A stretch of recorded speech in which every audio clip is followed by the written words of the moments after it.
Why hello there and welcome back! Now I'm rather excited today because a rather lovely chap over at Dramatic Labs was kind enough to provide me with a review copy of the latest Star Trek game to hit the franchise, StarTrek Resurgence, which is developed by Dramatic Labs and launched today on the day of recording on the 23rd of May. But before we go on any further, I do need to say that whilst yes, the game is available on PC, it is unfortunately an Epic Games Store exclusive. I know that's going to be a deal breaker for a lot of you, so I just wanted to be completely open and transparent about that, because I know quite a few people aren't these days.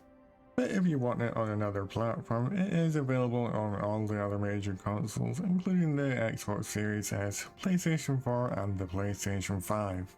And just one final note before I do crack on with the review of this game, I am playing on a press build version of it, so I'm assured that there aren't any differences between this version of the game and the game that you'll be playing.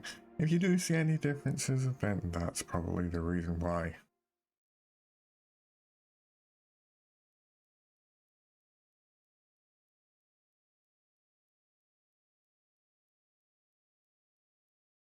The game is set during the TNG era of Star Trek, sometime after the events of Deep Space Nine.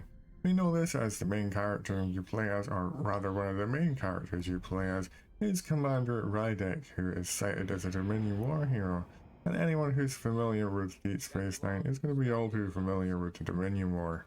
It wasn't a very good time for the Federation, let's just say that.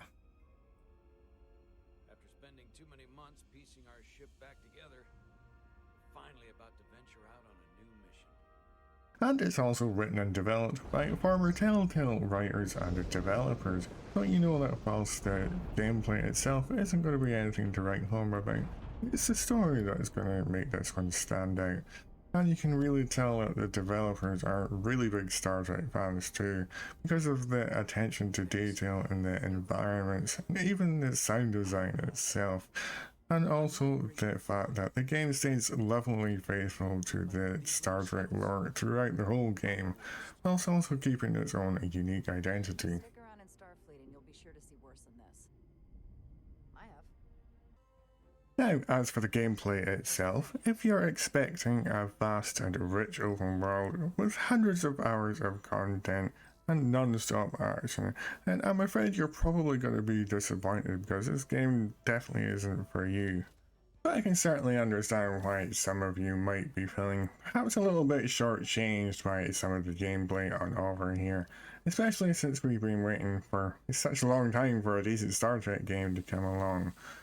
And in all honesty, there isn't actually an awful lot to do in terms of gameplay, like I said, and it's certainly not challenging in any way. Admittedly, for the first 20 to 30 minutes or so of the game, I was feeling a little bit bored, but that's because, perhaps like some of you, I was expecting the wrong things for the game, and I had to change my mindset towards the game in order to appreciate it for what it really is. And I think it's important that you guys approach the game with the right mindset as well, otherwise you're definitely going to be disappointed.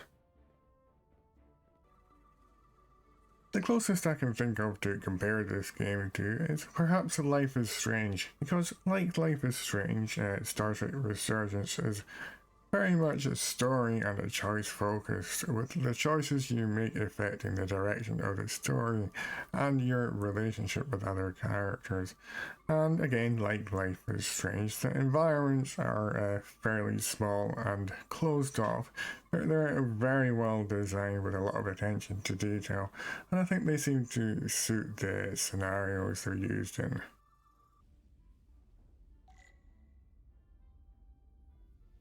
But like I said, the gameplay itself isn't particularly challenging or groundbreaking by any means, as it consists mostly of quick time events and fairly short and lore-accurate mini-games that I think serve their purpose fairly well. But where this game really shines through is the story.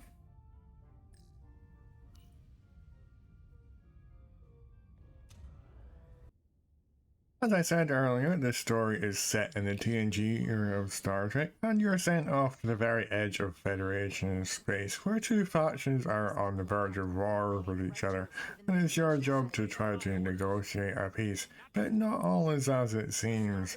It's not always the way. That's going to get around. My name's Whilst it'll certainly take you a little while to get to know some of the characters and warm up to them a little bit, some you'll certainly like straight away, and others you're absolutely going to loathe. But all the characters in their own way have really compelling stories and are engaging to interact with. All their story arcs are really well written, I do have to say. Personally, I quite like Carter. He's one of the main characters you play as. He's a fairly cheeky fellow, but he's also very smart.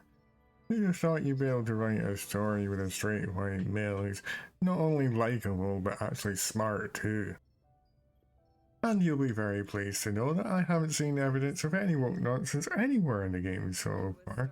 It's a bloody good story and a good fix of much needed nostalgia. And sometimes in a game that's all we really want and need. We don't need anything fancy or complicated. Just a really good story, and that's exactly what this game gives. So it's really refreshing to see. And I think these days a lot of games seem to lose sight of what they're actually supposed to be for. That's a form of escapism and a way for us to forget about the mundane realities of our lives and the struggles we face. We don't want to be reminded of that everywhere we look in a game. We don't necessarily want to see ourselves represented either. Only a very small, very vocal minority want that. We just want to completely shut down and forget about the outside world, even for a few hours. Anyway, I think I went off on a bit of a tangent there. But nonetheless, I think my point still stands. But is it worth buying? Well, it's kind of difficult to give a straight answer to because it depends on who you are. But it's both yes and no, I guess. Because first of all, you're going to have the people who are extremely disappointed with a game due to the lack of exploration and general activities to do in the game. I mean, you've got two whole planets and a moon that they could have populated with places to explore, general activities, side quests and things to discover, things like that.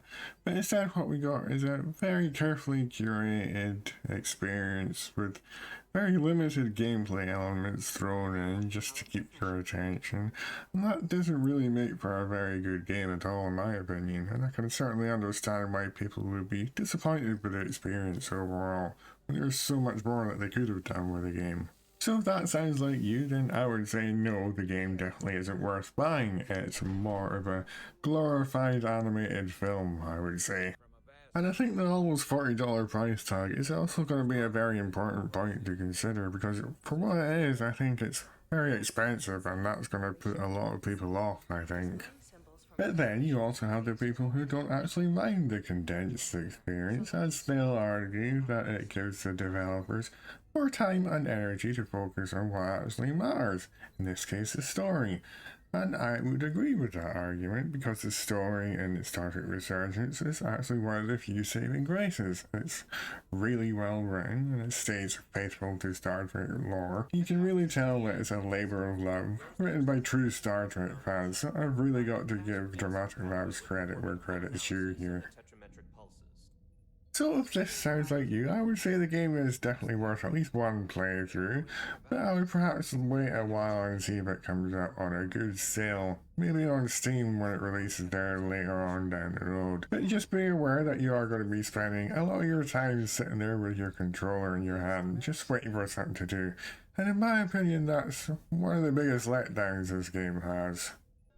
That said, I do think Dramatic Labs really missed an opportunity here. To me, this game really screams VR experience through and through. In my opinion, I think that if they'd have marketed it and sold it as a VR game right from the start, then I think they'd have had a real winner here. Because then the shortcomings this game had wouldn't have been so much of an issue, because VR games in general have very different expectations of them.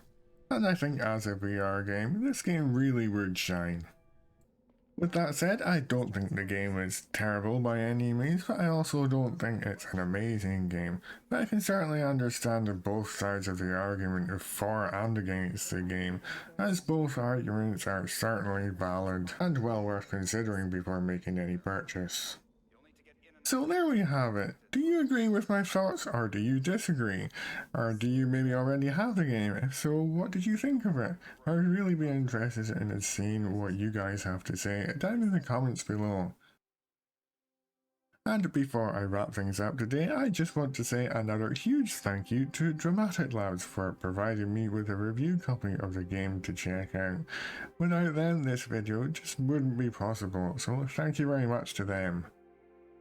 If you enjoyed the video, I would be very grateful if you would perhaps consider leaving a like, and you don't have to, but it would be very much appreciated. If you also consider subscribing as well, because that really does help me a lot.